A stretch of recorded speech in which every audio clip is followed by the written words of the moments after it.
Welcome back to MR.Ghost, where we explore the chilling and the unexplained. Today, we're delving into one of the most infamous cases of horror and mystery in American history. So sit back, dim the lights, and make sure you're ready because this story will send shivers down your spine. In 1997, Lisa and her group of friends decided to spend New Year's Eve at Times Square, ready to embrace the electric atmosphere and watch the iconic ball drop. They arrived early, staking out a spot amidst the bustling crowd.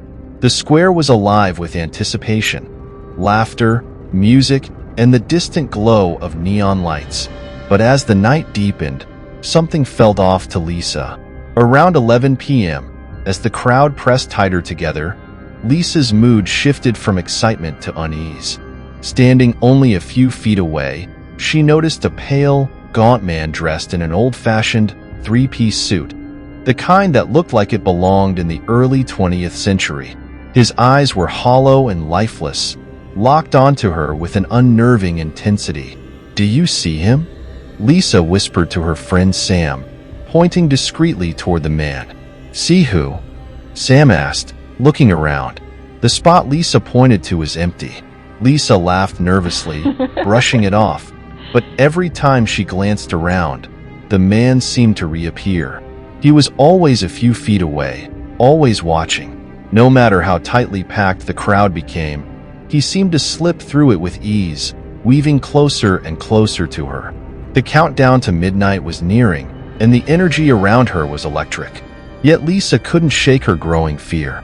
Just as the crowd roared 10, 9, she felt an icy grip on her shoulder. A bone-chilling cold shot through her body, freezing her in place. She screamed and spun around, but there was no one there. Her friends, startled by her outburst, tried to calm her down. "Lisa, what's wrong?" Sam asked. He touched me. That man. I felt him grab my shoulder." Sam and the others exchanged worried glances. There was no man in sight. Lisa didn't sleep that night, her mind racing with fear. The next morning, curiosity got the better of her. She began researching Times Square's history. It didn't take long to uncover a grim chapter. During the Spanish flu pandemic of 1918, thousands of New Yorkers had gathered in Times Square, believing fresh air would ward off illness. Many who attended the event fell gravely ill, and hundreds died within days. As she delved further, Lisa stumbled upon old photographs from that tragic time. Her heart stopped when she saw it. A group photo of flu victims standing in Times Square, and among them was the man she had seen. His hollow eyes stared back at her through the grainy photograph, just as they had in real life. To this day, Lisa refuses to return to Times Square for New Year's Eve. And whenever she hears stories of the ghostly figure in the crowd, she can't help but shiver, knowing she isn't the only one who has been haunted by him. This eerie tale reminds us that even the most vibrant celebrations can carry the weight of history, and some spirits may never truly leave the places where they suffered.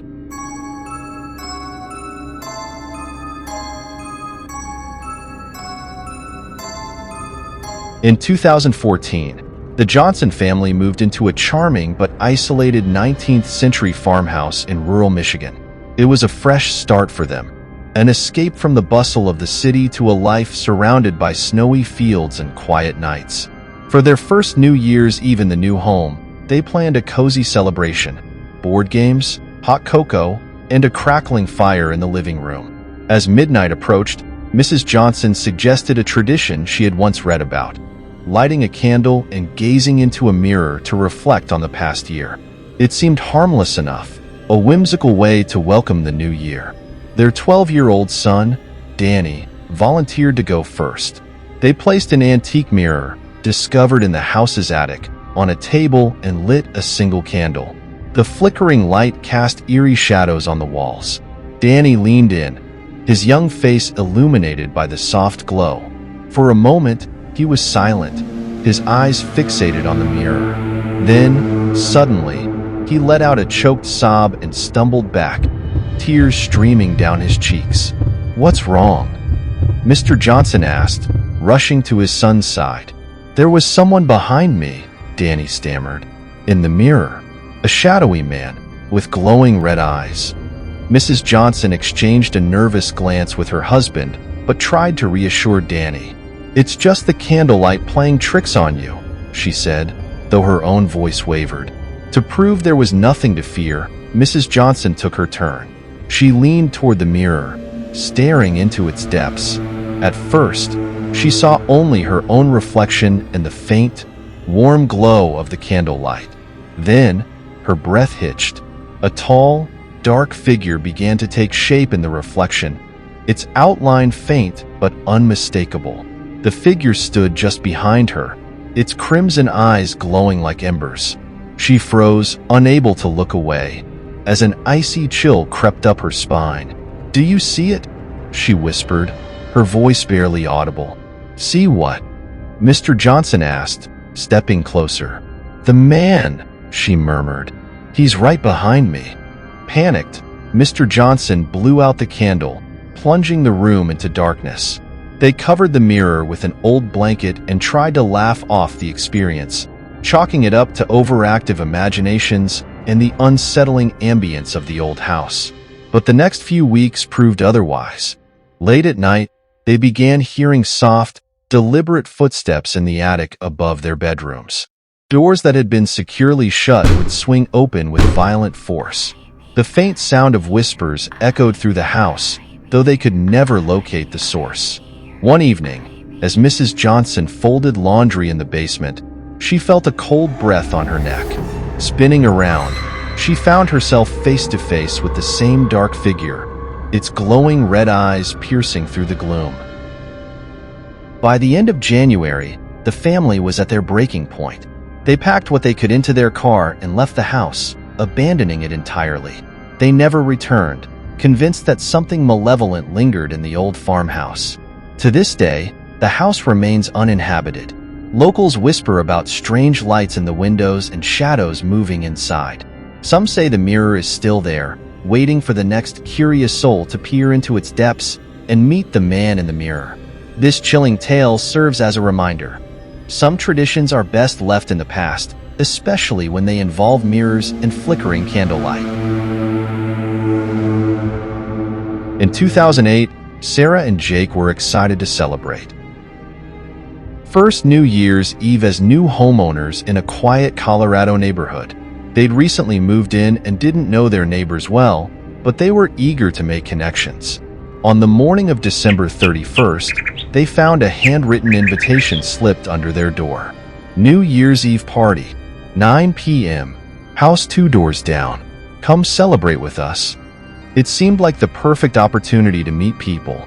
The invitation had no name, but they assumed it was from the elderly couple they'd occasionally seen in the yard of the house in question. At 9 p.m., Sarah and Jake dressed warmly and walked over.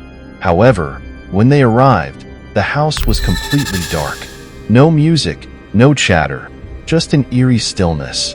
They knocked, but there was no answer. Confused, they waited a few minutes before deciding the party must have been canceled and headed home. Around 11:30 p.m., as they were watching the New Year's Eve broadcast on TV, Sarah heard faint laughter outside. She muted the television, and both of them strained their ears. The sound of music and voices drifted from the direction of the same house. Peeking out the window, they saw soft lights flickering behind the windows of the supposedly empty home. Maybe the party started late, Jake suggested. Curious, they decided to try again. This time, the house looked alive. Lights spilled from the windows, and the muffled sound of a lively celebration emanated from inside. But when they knocked, the door slowly creaked open on its own. "Hello?" Jake called out, but there was no response. They hesitated, then stepped inside. The air was icy cold, far colder than the snowy night outside. The house was completely empty. No furniture, no decorations, and certainly no people. The only sound was their own breathing, echoing eerily in the cavernous space. "Let's go," Sarah whispered, panic creeping into her voice. But as they turned to leave, the door slammed shut behind them with a deafening bang. The sound of laughter suddenly filled the room, disembodied and distorted, as if coming from far away and everywhere at once. Terrified, they scrambled for the door, yanking it open and bolting back to their house without looking back. The next day, Sarah and Jake cautiously asked a neighbor about the house. The neighbor looked at them in shock. "That house," she said, "it's been abandoned for years. Didn't anyone tell you?" The family who lived there died in a fire on New Year's Eve. They were having a party, but something went wrong. Everyone inside perished.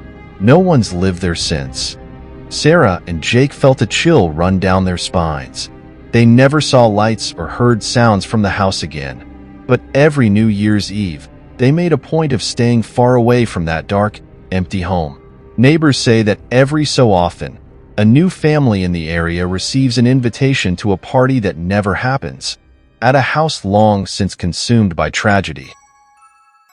Thank you for watching today's video. If you enjoyed this story, don't forget to hit that like button and subscribe to MR.Ghost for more chilling tales. Let us know in the comments what you think about these real-life incidents. Until next time, stay curious and stay scared.